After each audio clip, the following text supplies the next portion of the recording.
Y'all asked for story time, so here's a little bit of story time. Just kind of to test out this idea, I want to tell you a little bit about something that happened about Pump, but not really directly involving Pump. And I don't think anybody that wasn't directly involved actually knows this story, so maybe it'll interest some people. So very shortly after coming on the Pump scene, I participated in USPF. I ended up winning a spot at WPF 2006, right? And so going with me to that trip were going to be Hurt Piggy Pig, who was going to go for women's speed. And then we had two people teaming up to be a freestyle team, and that was Smidget and Red Viper.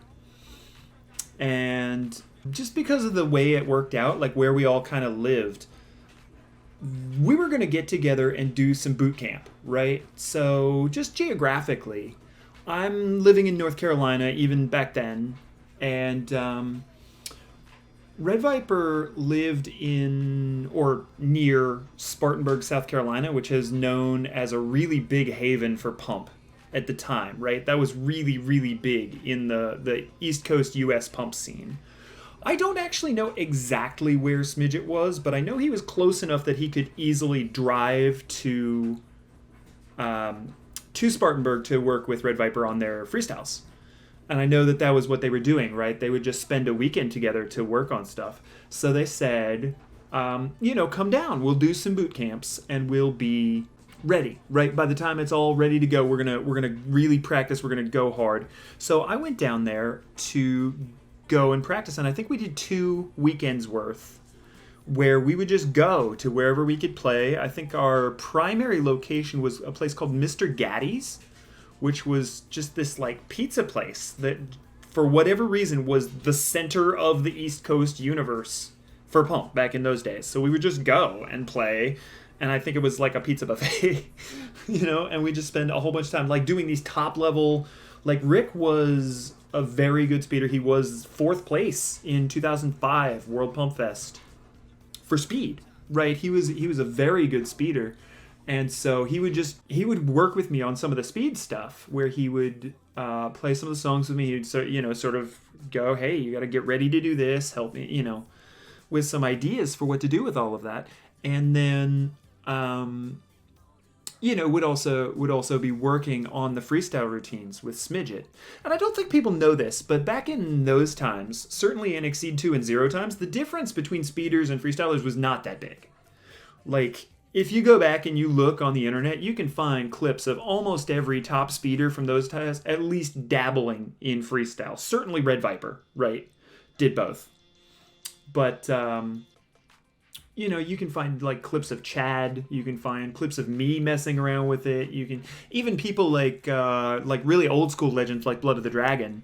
He didn't dance per se, but he knew how to do, like Beethoven Virus hard double backwards, right? He could just do that. That was just a thing you did if you played pump at the time. So there are a lot of people that sort of went back and forth in those worlds.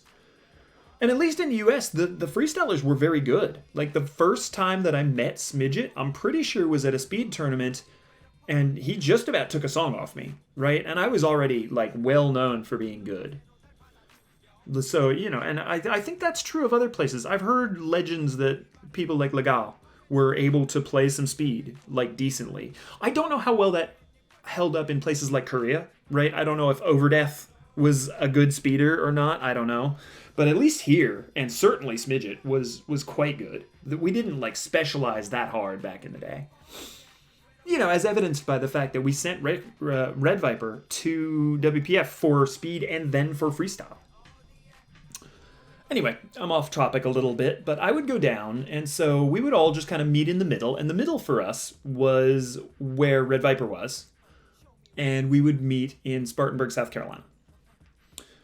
So we did the first one of those, and it was fine, and for whatever reason, I'm not really sure why Hurt Piggy Pig wasn't a part of that. I don't know if she wasn't invited, or if she wasn't available, or I don't remember off the top of my head. So if you're watching this, I apologize, and I don't remember why she wasn't part of the US team practice group sessions. And just because of those group sessions, there's an old song from Zero called Turn Around that I will never be okay with again, right? I heard it so many dozens of times in these practice sessions that I'm sick of it for the rest of time. It's been 10 years since it's been in a game. It's probably been 12 years since it's been in a game. I'm still sick of it, right? I wouldn't play it even today. And the charts were good. Like, the speed chart was fine. It was like an S14 or something, and it was fine. But I would never play it again. I'm so sick of it because of listening to it all those times. But that's what you have to do in freestyle, right? And so for my part, I had, certainly a top American speeder helping to push me on hard stuff, helping to see where I'm at with that sort of thing, and another totally acceptable speeder. The problem is that we would do this over a weekend, right? So basically Friday night, I would finish work and I would just drive down. And the last time that we wanted to get together and do this, I got off work at 2 in the morning or something like that. It is death by rain. We are absolutely just getting drenched. And basically what I'm doing is just driving down, I want to say I-85. I don't think it was 95. I think it was Interstate 85 on the East Coast, which is very, it's, if you're not from here, it's a very long, very relatively straightforward interstate that just goes north to south on the East Coast. Trucks take it all the time. There's a whole bunch of trucks everywhere. They have generally plenty of space to do what they're doing. But in this particular instance, in a torrential downpour at 2 in the morning, I got the truck that just wasn't paying attention to what he was doing. So I'm flying along in the left lane, being crazy at 2 in the morning, ignoring everything, and a truck decided he was going to merge into me. I don't know if he didn't look. I don't know if he was just not paying attention. I don't know if he looked and didn't see me because of conditions. I think I was driving a red car at the time. I don't think I had a gray car by that point. If I had a gray car, then that's understandable, but sometimes you just don't see them in the rain, right? But I think I had a red car at the time. I looked around to try and find pictures of the aftermath of this because it was spectacular, and I couldn't find any. I'm trying to get around him in the left lane. He is not looking. He runs directly into me. And basically, as soon as he hits the front right corner of my car, I'm already trying to lean over to the left a little bit, and I get blasted into this grass on the side of the highway. Right. So the thing about very, very wet grass is that you fishtail really badly, right? And I was not an experienced driver at the time, right? So I end up just fishtailing really badly. And when I lose control, I end up spinning out to the left, and the front right corner of my car, where it's just been hit by this truck and I've gotten clipped off the road, hits one of the fence posts that's on the inside of the interstate. So the way that they have those there is not those very tall, I guess they're steel kind of things. What they have is these 3 cables that just run the length of the interstate, and they keep you from blasting off into the other side if you lose control.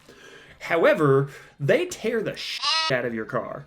So I hit with the front right corner of my car, spun around, and then slid backwards the entire length of however long it took me to stop.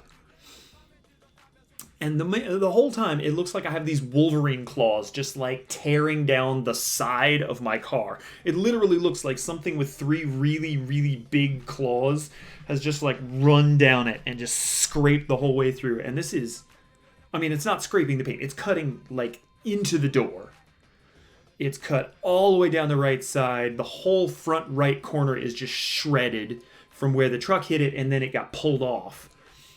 Somehow, the tire and the wheel well are fine. They have what looks like, shredded pieces of metal from the side of the car, just crunched in and then shoved towards the wheel, but it's not actually blocking the wheel. And I'm halfway between Charlotte and Spartanburg, which is effectively the middle of nowhere, right? I'm right near the border of the North Carolina line going into South Carolina, and there's nothing there. There's nothing around. It's 2 in the morning. I eventually have a police officer that is called because somebody saw a woman have an accident.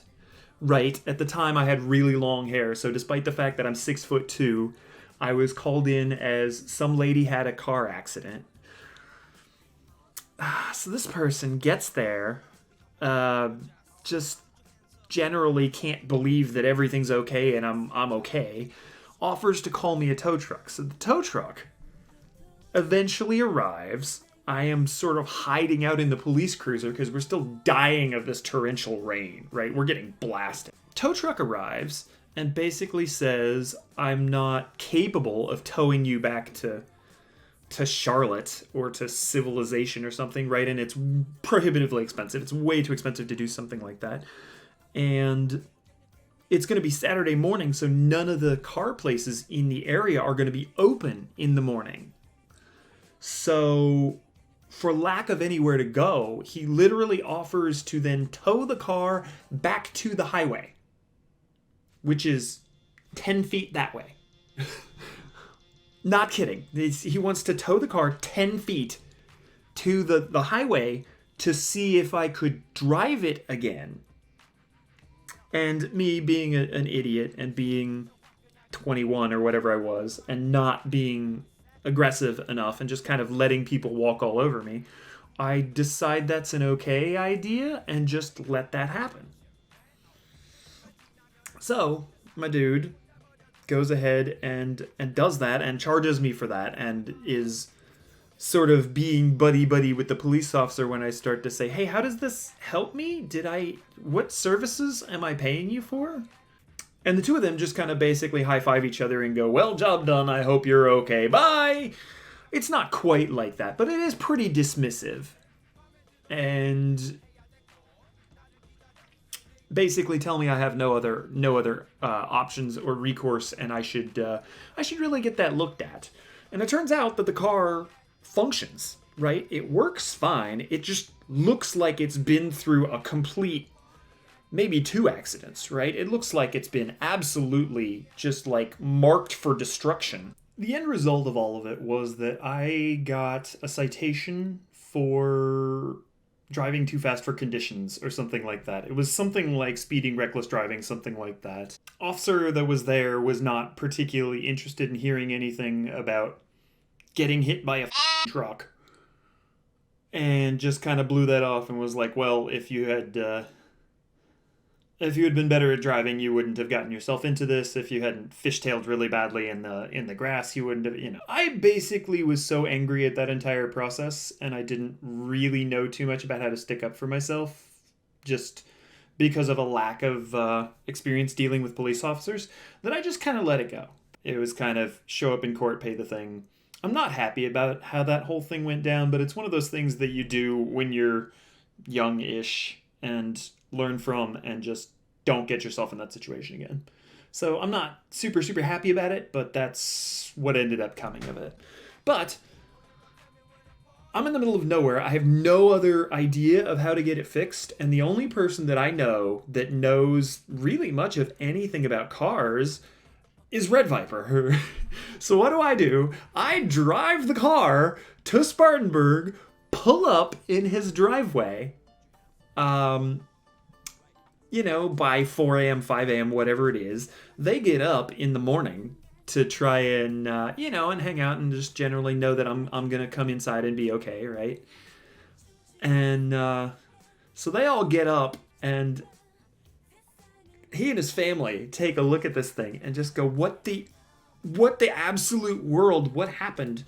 And we all just kind of generally agree that nothing we can do matters. Nothing is going to be helpful at this point. So we just put it off.